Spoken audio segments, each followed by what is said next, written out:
Hello, what's up mga lods? So, bali day off natin ngayon, no? Papapawis lang tayo saglit. Bali, andito tayo ngayon sa grotto. Dito sa May Santiago.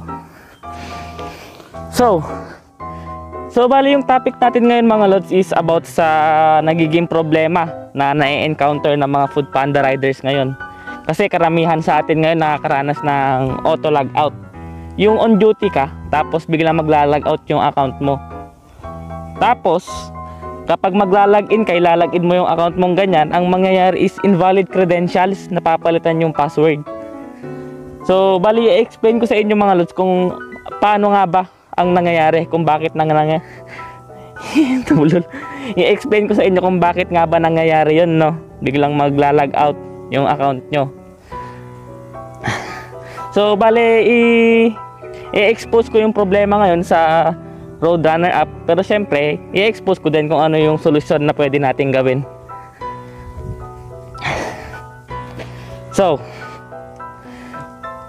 karamihan sa mga food panda rider kasi ngayon mga lods, lalo na yung mga bago, kapag hindi sila makalagin, nagtatanong sila sa mga Facebook groups ni food panda kung ano daw yung gagawin.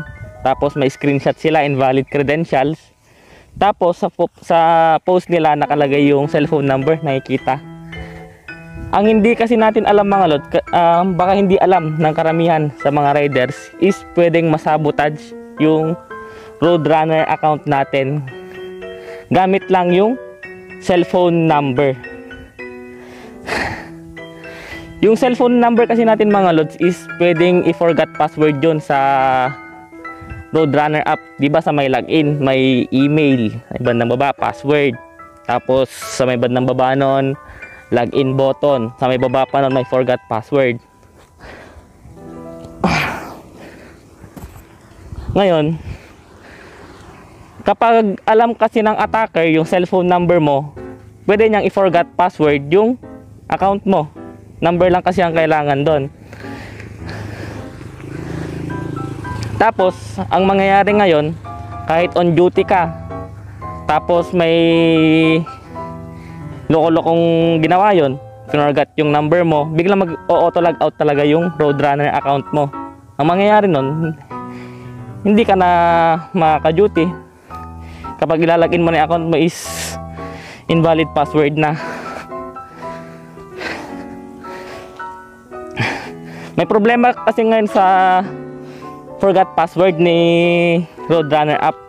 Kapag nag-forgot password ka, ang nangyayari is talagang na-change yung password mo sa database. Pero ang problema, hindi gumagana yung one-time password text message ni Roadrunner.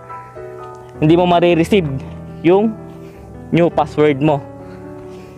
Tapos, oo nga pala, ginagawa ng mga scammer, after nilang forgot password yung cellphone number mo, siyempre mag-auto log out yun. On duty ka, mag-auto log out, di ka na makakalagin. Siyempre ang normal na gagawin mo doon is ayusin mo yung account mo.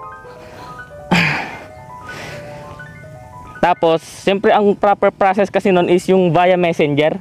Bali may tutorial ako nyan mga lods kung paano i-recover ang Roadrunner account kung sakali mang nag-auto log out, ayaw na may login. Ngayon, gagawin mo yon. Gagawin mo yung tamang process. Tapos, ang mangyayari, yung mga scammers na to, hihintayin nilang ma-reset mo yung password. Siyempre, alam na nila yung cellphone number mo. Password na lang ang kulang.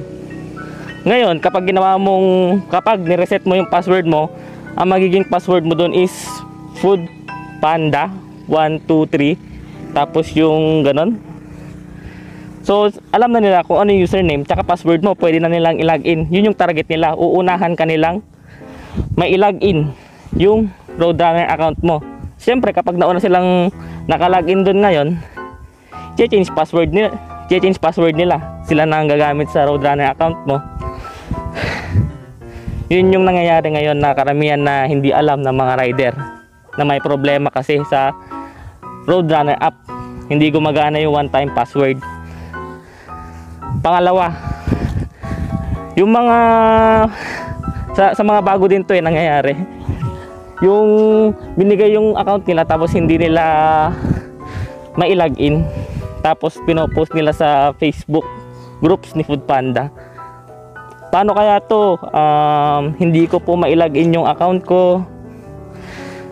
Nag-forgot password din ako. Tapos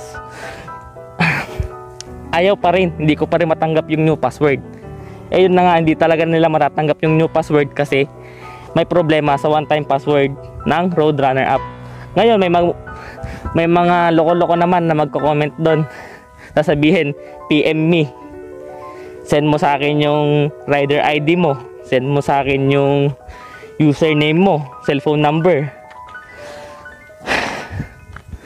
Tapos send mo sa akin yung ano pa ba? Yung 2 valid IDs mo with pirma. Tapos send mo sa akin yung picture mo, selfie na hawak mo yung ID. So yung mga baguhan naman, binibigay naman nila ngayon. Eh ang hindi nila alam, pwedeng i-reuse nung pinagbigyan nilang tao yung mga information na yun. Sabihin na nating inayos niya, binigay niya nga sa totoong may-ari. After a week, pwede niya ulit i-recover yun. Tapos hindi na siya aamin na ni-recover niya yung Roadrunner account mo. Tapos ang mangyayari yun, sa kanya na. Diyan na pumapasok yung mga nagpapalipad ng mga orders, yung mga paid online na order hindi na di-deliver sa customer kasi sinasabot at sini-scam na nila yung mga order. Siyempre sa kanila na yon, tsaka hindi naman sila mahuhuli dun eh. Ang magiging magkakaproblema lang dun is yung nakapangalan. Kaya ingatan po natin yung Roadrunner account natin. Ingatan din natin na malaman ng iba yung cellphone number na nakaregister sa Roadrunner kasi ganun yun kahalaga. Pwede nyo subukan, try nyo mag-forgot password ngayon, lagay nyo yung cellphone number nyo, kita nyo mati-change password yung account nyo, hindi nyo na mailalagin. Pero may way naman, may tutorial din pala ako mga lods kung paano i-recover yung Roadrunner account. Check nyo lang sa YouTube ko, Kuya Len Motovlog. So yun lang. Ingat mga lods, ride safe mga kapanda. Bale gusto ko rin palang i-recommend mga lods no, na magpalit na kayo ng SIM card kung sakali mang ni-expose na sa public yung SIM card na nakaregister sa Roadrunner nyo. May tutorial ako nyan sa aking YouTube channel mga lods. Tsaka please consider to subscribe na rin sa aking YouTube channel. Yun lang po. Thank you.